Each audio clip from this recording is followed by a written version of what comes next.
Alors il y a des... On dit donc qu'il faut lire des histoires aux enfants, etc., que ça va les aider. Il n'y a pas beaucoup d'études là-dessus. Sylvie Sève et Pierre Sève, deux chercheurs, ont fait une enquête qui est parue dans Repère, et des chercheurs américains ont filmé plus de 700 mères qui lisaient des livres à leurs petits régulièrement. Mais certaines s'intéressaient à la description de ce qu'il y avait dans le livre, présenter les mots nouveaux, expliquer les images, donner le résumé, etc. Et d'autres faisaient ça, et en même temps rapprochaient le livre de l'enfant. Et à 4 ans, les enfants les plus performants en langage sont ceux qui ont été régulièrement amenés à comparer le livre avec leur propre vie. Et non pas simplement, qu'est-ce que tu as compris? Bon, je ne vais pas viser l'éducation nationale dont je viens, mais c'est quand même un peu ça, c'est qu'est-ce que tu as compris, alors que le livre, qu'est-ce qu'il me dit? Bernard Friot, que vous allez voir aux rencontres nationales, a la chance d'être quadrilingue, et il intervient aussi bien en Italie qu'en Allemagne qu'en France. Il parle les langues, il est traducteur, et il dit, en Italie, tous les enfants commencent par Io quand ils parlent d'un livre. Moi, j'ai bien aimé ce personnage. En France, on ne dit pas moi quand on analyse. On a le nous des chercheurs d'ailleurs. Mais ça, c'est... du coup, si je... Bien sûr, là, en ce moment, il se trouve que je suis en train de lire un livre. J'ai fini hier soir. Moi, c'était pas les clochards, mais c'était une grue. Donc, donc c'est un livre qui s'appelle Lire dans la gueule du loup. Et c'est un livre écrit par Hélène Merlin-Cajman. Et c'est exactement ce que tu dis. Alors donc Hélène Merlin-Cajman, K-A-J-M-A-N, Lire dans la gueule du loup, et c'est sur une zone à défendre, la littérature. Et elle montre, alors elle est prof de fac en littérature, elle prend ce que tu dis, mais sur la fin du... elle raconte que quand elle a un cours en licence, donc licence L1, donc première année de ces étudiants qui arrivent après le bac, qui se destinent aux études littéraires, et elle fait un cours où elle lit des livres, et puis elle leur dit justement, mais qu'est-ce que vous en pensez? Et elle montre le refus des étudiants qui disent, ah non, mais nous, on veut faire des études littéraires, on ne veut pas de cette façon de dire là. Et tout le livre, c'est là-dessus, en fait, sur ce dont on se prive quand comment on nous a appris à analyser des textes, toute cette institution scolaire d'analyse des textes, qui coupe complètement avec ça. Et elle dit, puis après je m'arrête, elle dit, et c'est vraiment intéressant, elle dit le seul mode finalement qu'on a aujourd'hui d'analyse, en dehors de l'auto-référé, le texte qui va fonctionner par les analyses de style, etc., elle dit c'est l'ironie. Et elle dit c'est comme si, et elle dit c'est finalement assez représentatif de notre époque, oui, il faut être ironique. Vous voyez, on n'a plus l'empathie. Si on parle de quelque chose, il faut s'en détacher, il faut s'en moquer. Et elle explique que certains textes vont être analysés avec ce mode de l'ironie. Donc voilà, c'est une vraie question. Et donc justement, c'est à ce moment-là, à 6 ans, qu'à l'école, l'exercice va remplacer l'expérience. C'est-à-dire, moi je suis beaucoup dans des classes de CP et je souffre terriblement de voir des enfants faire de la syllabation pendant 1 heure le matin. Et il n'y a eu aucune histoire, il n'y a eu aucun enjeu, il n'y a eu aucune chose qui se passe, aucune émotion, etc. On analyse des sons de plus en plus complexes. Donc les enfants qui arrivent là, ces fameux préados, ils arrivent avec des histoires cabossées la plupart du temps. Parce que ceux qui aiment lire, bon ça va, on va y arriver, on va s'en sortir, ça va. Mais tous ceux qui arrivent et qui n'aiment pas lire, c'est pour la plupart qu'ils ne savent pas lire. Ce domaine, il ne faut vraiment jamais l'oublier. À quel endroit on peut renvoyer un enfant de 12-13 ans pour se réentraîner en lecture? En gros, on va dire que quelqu'un de normal parle à 8000 mots et quelqu'un qui lit qui lit bien, lit à 30-40 000 mots. Donc, autrement dit, il y en a un qui va mettre 6 heures pour lire un livre et l'autre qui va mettre 12 à 18 heures. Eh bien, quand on met 12 heures à 18 heures pour lire un livre, on n'en lit pas si tant que ça. Voilà. Donc là, il ne faut jamais oublier cette question du groupe social qui entoure l'enfant, quelles sont les stimulations autour de lui, et deux, est-ce que tu sais lire? Est-ce que tu sais lire suffisamment? Alors, il va y avoir cette rupture avec l'école qui va être une rupture terrible. Je pense que c'est l'une des plus grandes ruptures. Et j'ai choisi l'introduction de Christian Bobin dans Une petite robe de fête, où il le dit très bien. Il dit au début, il y a les terres immenses du jeu, les grandes prairies de l'invention, les fleuves des premiers pas, et partout alentour l'océan de la mer, les vagues battantes de la voix maternelle. La lecture entre bien plus tard dans l'enfance. Il faut d'abord apprendre, et c'est comme une souffrance. Les premiers temps de l'exil, on apprend sa solitude lettre après lettre, et les parents sont contents de vous voir lire. Voilà, je crois qu'il faut se remettre toujours dans la peau d'un enfant qui est en CP. C'est le moment de l'angoisse. Ça fait 1 an qu'on lui dit qu'il va aller à la grande école. Il pèse un truc énorme sur lui. Et s'il n'y arrive pas, eh bien c'est quelque chose, c'est comme si vous décevez toute la famille, les grands-mères, les grands-parents et tout ça, surtout que ça n'arrête pas. Bien. Au début, pourtant, les petits sont contents d'apprendre à lire. Ils lisent des mots partout. Ils lisent sur les... Moi, je vois dans le métro à Paris, ils lisent les stations, ils lisent partout. Et voilà, les boîtes de céréales. Ils prennent des syllabes et petit à petit, ils arrachent leur première victoire. Alors, les victoires, elles se déchiffrent bien. Il ne faut pas qu'on ait baptême ou etc. Mais papa, tomate, crocodile, café, stop télé, ça marche et ça marche bien. Alors, moi, je fais partie d'une association qui s'est un peu... qui a carrément refusé cette syllabation et le passage par l'oral. Donc c'est très difficile d'être un peu dissident, mais il faut l'être. Hein. Même quand on aime bien les gens, même quand on est d'accord, il faut oser dire. Moi, j'ai toujours pensé que pour les petits qui bricolent comme ça, c'est les premiers bricolages au sens de Lévi-Strauss, c'est-à-dire que vous faites avec les moyens du bord, et vous avez 3 francs 6 sous là, et tout d'un coup vous ouvrez un monde. C'est-à-dire que, moi je me souviens quand j'avais des CP, je leur mettais des fautes d'orthographe à l'école, ou des choses comme ça. Et un jour, il y a une petite, j'avais écrit carotte, et cette fois-ci j'avais rien fait, et elle me tape du coude comme ça, elle fait, t'as vu? Regarde, enlève le A. Comme ça, et je me dis, mais c'est génial, quoi, voilà. Et donc moi je pense qu'il faut absolument que ce moment du déchiffrement, ça soit un moment de joie, parce que c'est le moment où vont s'ouvrir des univers de la langue complètement nouveaux. Et il faut jouer le jeu avec la petite, lui taper sur le coude, on va, ah oui, t'as raison. Hein. Voilà, donc entre... Les petits, ils pensent au début, les CP, que ça va leur donner la clé d'entrer dans la forêt des signes. Il y a un très beau livre de Pierre Péju qui s'appelle La petite fille dans la forêt des contes. Mais manque de peau, ça ne va pas marcher pour quand même plus de la moitié des enfants qui finalement vont se retrouver avec ce code, hein, mais c'est pas à Cézanne, ça ne rentrera pas. Alors donc le bricolage, ils vont même arrêter. C'est-à-dire que quelque chose qui leur plaisait va devenir un peu en bonne. Alors après, eh bien, il y a les enfants qui vont passer. Et ça, les chercheurs les plus intéressants, moi je pense à une femme qui s'appelle, je vais vous dire tout à l'heure, c'est là juste au Québec, qui montre bien, on ne sait pas à quel moment il y a des enfants qui passent de ce bricolage à la lecture courante. C'est-à-dire qu'il y a un moment, les mots sont enregistrés automatiquement. Alors je vous ai choisi Sartre, parce que je crois que c'est lui qui a le mieux décrit son apprentissage de la lecture. Bon, Sartre, c'est pas rien, c'est quand même quelqu'un, le grand-père rangeait les livres comme ça, droit, et la grand-mère les rangeait couchés avec des petits bonbons sucrés et un petit verre de vin. Donc il était dans des univers de lecture, c'est très beau. Et il dit à un moment, je m'emparais des tribulations d'un Chinois en Chine, et je l'emportais dans un cabinet de débarras. Là, perché sur un licage, je fis semblant de lire. Je suivais des yeux les lignes noires sans en sauter une seule, et je me racontais une histoire à voix haute en prenant soin de prononcer toutes les syllabes. On me surprit, et je me fis surprendre, on se récria, on décida qu'il était temps que j'apprenne l'alphabet. Mais ce que va dire Sartre à un moment, c'est ça. Je grimpais sur mon licage avec Sans famille, Hector Malot, 6 ans quand même, hein, que je connaissais par cœur, voilà l'affaire. Et moitié récitant, moitié déchiffrant, j'en parcourus toutes les pages l'une après l'autre. Quand la dernière fut tournée, je savais lire. Alors on s'est raconté, mais néanmoins il y a ce moitié déchiffrant, moitié récitant. Autrement dit, on ne peut entrer dans un texte que si on en connaît 80%. Le lecteur ne peut pas apporter plus de 20% de nouveau dans un texte. Il faut qu'il soit familiarisé avec ces 80%. Ça va donc être très important au moment du choix des livres et au moment des textes qu'on va lire aux enfants, de ne pas les mettre dans une difficulté. Alors, quand vous regardez le texte de Sartre, vous avez 10 jeux, autrement dit, alors là, le jeu, il y est, c'est moi. Hein. Je m'empare de quelque chose. Il a des modèles à imiter, entre le grand-père, la grand-mère, etc. Donc, il fait semblant, l'importance de se faire semblant. Il persévère, il les élève. Et en même temps, il s'entraîne sur des écrits connus. On ne devrait pratiquement faire lire aux enfants, quand ils démarrent en lecture, que des écrits qu'ils connaissent déjà. C'est-à-dire qu'on leur a déjà lu oralement et dont ils disposent. Alors petit à petit, eh bien, la relation avec le livre va se desserrer. On lit moins souvent ensemble, on lit peu le soir. Les tout petits, c'est pratiquement tous les soirs, mais dès qu'ils arrivent à 9-10 ans, on a complètement abandonné cette fin.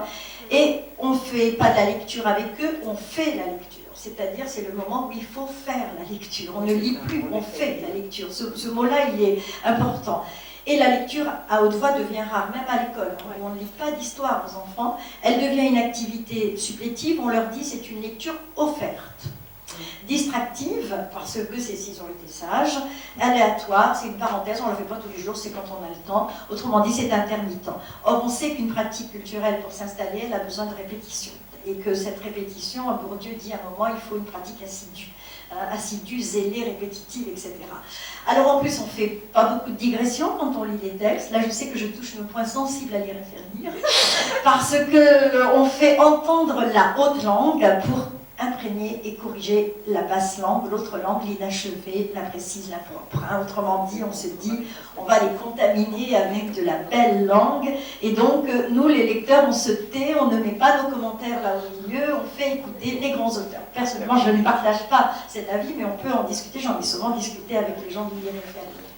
Et juste sur l'idée de la perte de la lecture à haute voix à l'école, donc c'est exactement ce qu'elle dit, même à la fac, mais moi, pour avoir été à un moment prof de français, moi je me souviens que j'avais l'impression que qu'il y allait avoir un regard des parents sur cette pratique de leur lire une histoire qui serait, mais elle leur fait perdre du temps et elle-même elle gagne du temps par rapport à la préparation de ses cours. Et il y a ça aussi, je pense qu'il faut vraiment travailler, qui est, voilà, même quand on est prof, lire une histoire, c'est pas perdre du temps, pas du tout.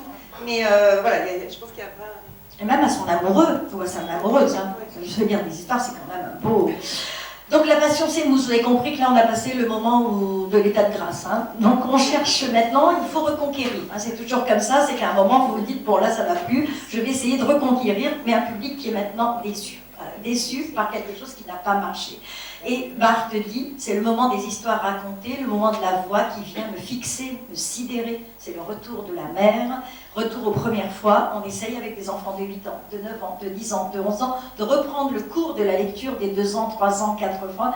Mais l'insouciance en moins, ils sont échaudés. Ils savent maintenant que si on leur lit des histoires, c'est moins parce qu'on a du plaisir à le faire, c'est parce qu'on sait que quelque chose ne s'est pas bien passé et que c'est une réparation. Donc on ne fusionne plus, on remaille. Et rappelez-vous de vos réparations amoureuses, c'est quand même pas la même chose. Hein. On sent qu'on y croit moyennement.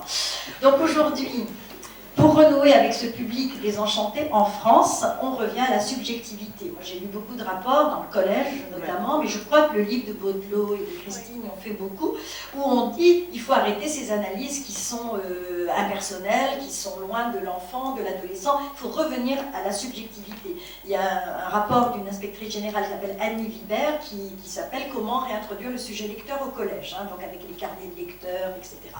Et on va demander aux enfants de parler. C'est-à-dire que ces pauvres enfants, ils arrivent, ils ont 9-10 ans, ils ont eu des histoires compliquées et tout, et maintenant on dit, écoute, maintenant vas-y, dis-moi ce que tu penses de ce héros. Mais non, parce que parler en public, c'est s'exposer. C'est révéler son capital culturel, déjà. C'est parler de ses propres valeurs, c'est parler de ses modèles, c'est parler de sa manière d'occuper son temps, des livres qu'on lit, etc. Et ce moment où on leur dit, mais enfin là, et pourquoi ils ne parlent pas? On vient de leur dire justement, vas-y, elle te plaît cette princesse? Moi j'étais à côté d'une petite Bintou l'autre jour, une grande costaud, et elle me dit, la maîtresse m'avait dit, elle est en grande difficulté, Ivan, tu vas voir, etc. Ne l'interroge pas trop, bon bref. Donc je demande aux autres, est-ce que vous lisez la journée? Et Bintou, elle me regarde, elle a l'air de dire, écoute, intéresse-toi à moi quand même, je suis à côté de toi. Et elle me dit, moi je lis tous les matins au petit déjeuner, avant de partir à l'école. Je me dis, bah dis donc. Et je dis, qu'est-ce que tu lis? Elle me dit, Les Malheurs de Sophie. Donc j'ai un peu posé 3-4 questions pour voir, et ben, oui, elle lisait vraiment Les Malheurs de Sophie. Et je pose la question bête, on pose toujours des questions idiotes aux enfants. Je dis, elle te plaît Sophie? Tu t'identifies à elle? Elle me regarde, ça va pas? Elle est blanche et elle est méchante.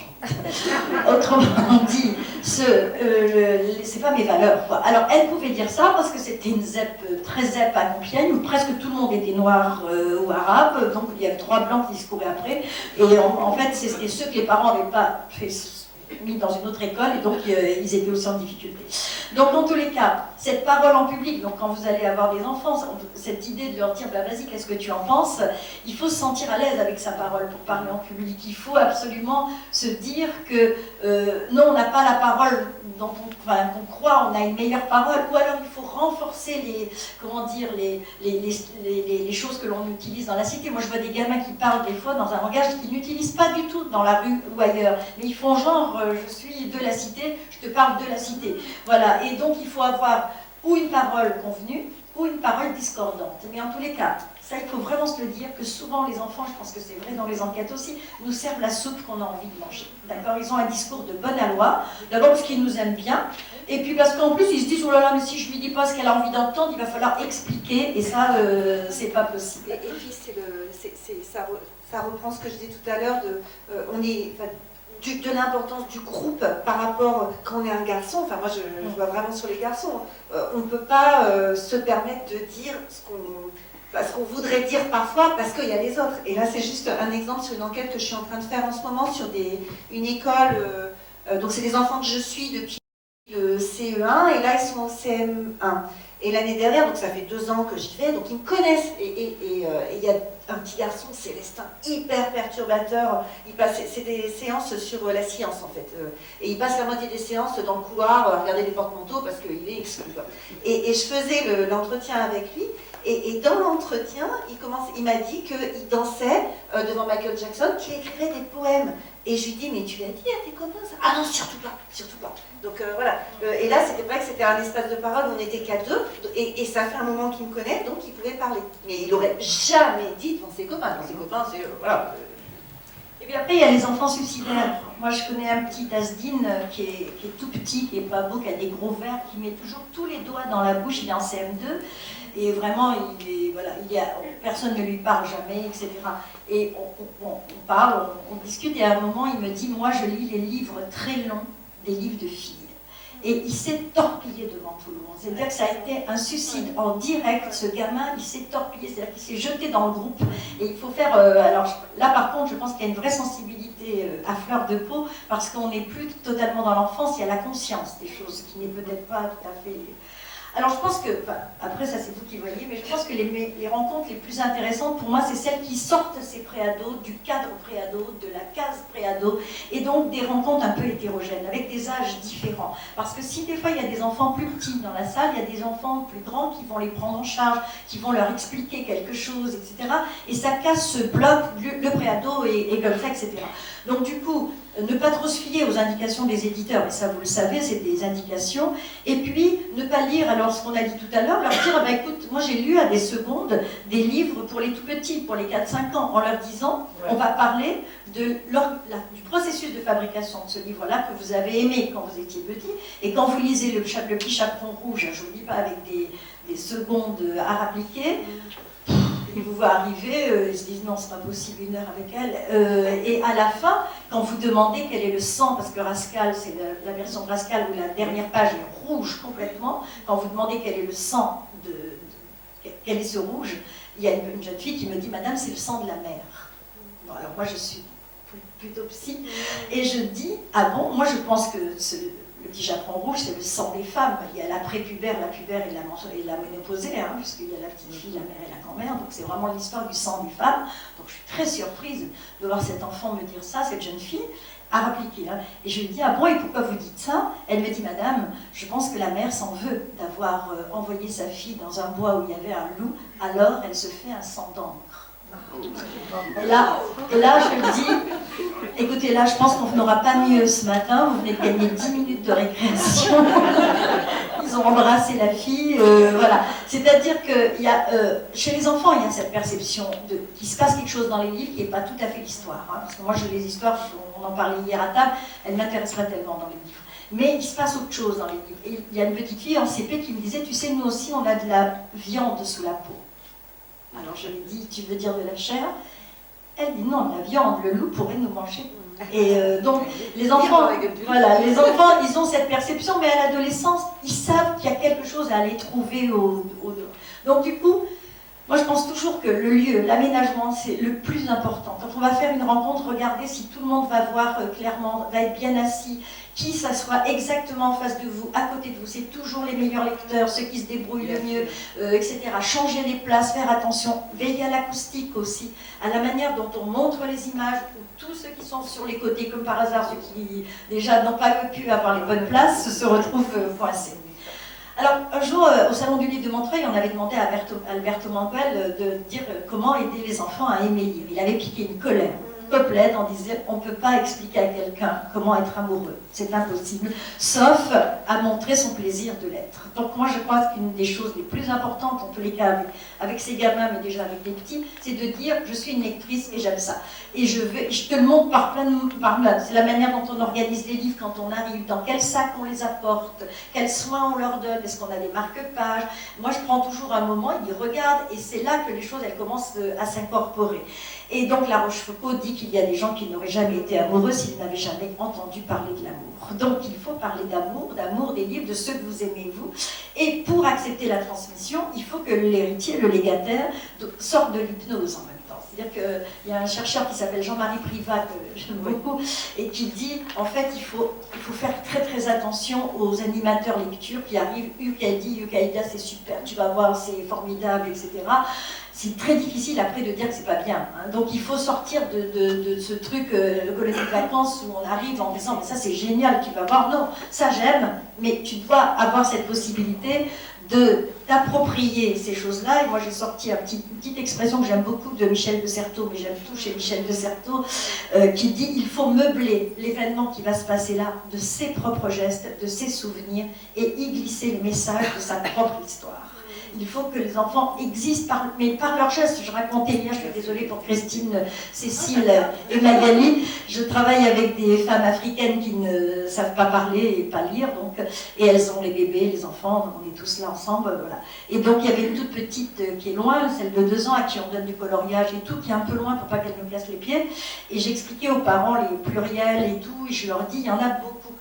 Et à la fin de la séance, la petite a exigé de lire le livre, qu'elle a d'ailleurs lu parfaitement, 2 ans. Et au moment où c'est le loup d'Olivier Douzou, quand il dit « je mets mes oreilles », la petite, elle regarde les 2 parents, elle savait que c'était elle qui était en train d'apprendre, elle dit « là, il y en a beaucoup !» Voilà, donc les gestes qui vont venir, je dis aux parents, elle est en train de vous expliquer le pluriel. Donc il faut absolument qu'ils puissent mettre leur vie dedans. Et sinon, à l'image fusionnelle du début, va succéder la contre-image, le contre-ride et la première fissure. Moi, je dis que c'est la chance. C'est-à-dire que si on se...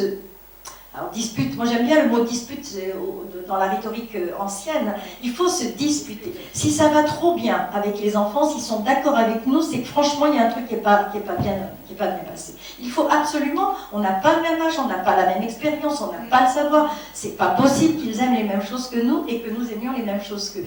Donc à un moment il faut chercher l'embrouille, voilà, il faut vraiment chercher l'embrouille, donc moi je suis très bonne pour ça, je sais chercher les embrouilles. Et donc... en même temps, il faut leur dire que c'est plus compliqué que ça, que c'est pas qu'une histoire qu'ils sont en train de lire, qu'il y a l'amour, la mort, la vie là-dedans, et qu'il ne faut pas se gaver des histoires. En tous les cas, moi je sais qu'ils aiment les histoires, qu'ils lisent des séries, etc. Mais il faut leur dire, moi je suis aussi là pour te dire qu'il y a autre chose dans ces histoires, et que dans Blaise et le château d'anniversaire de Ponty, oui, on fait un gâteau pour les copains d'anniversaire et tout, oui, mais avec les adolescents, on va plus loin, et on se dit, Ponty est en train de dédicacer ce livre à ses parents, il est fâché avec ses parents depuis qu'il a quitté la maison, il est en train de renouer avec ses parents, il doit se passer des choses au moment de l'anniversaire, c'est-à-dire de la fête de la naissance, et donc de la chose qui s'est passée entre ses parents et lui. Et après on met les enfants sur la piste. Mais à cet âge-là, il faut leur dire, il faut à un moment chercher, il y a des choses qui vont vous parler très très fort. Bon, alors je ne repasse pas sur tout ce qu'a dit Christine. Du coup, enfin, je fais des liens avec ce livre-là que je lis parce que c'est vraiment intéressant parce que c'est comme si sur une autre tranche d'âge, ça montre vraiment l'importance transversale de ça parce qu'elle dit exactement la même chose, de l'importance d'avoir toujours cette posture-là qui est à la fois entre je donne mon expérience et j'amène aussi quelque chose d'autre. Et elle dit, nous on est finalement on a été élevés en tant que prof, etc., sur médiateur, sur c'est moi qui vais t'amener. Et on a oublié dis-moi d'abord ce que tu penses, cette discussion. Parce qu'en même temps, c'est ce qu'elle dit bien, il ne faut pas juste se limiter à t'en as pensé quoi, moi j'en ai pensé quoi, et point. Et à chaque fois, elle ramène des choses, mais c'est de la discussion tout le temps, de la co-construction tout le temps. Tout à fait. Et puis je pense que c'est une marque de respect pour les enfants de leur dire je ne suis pas d'accord avec toi sur ce sujet-là.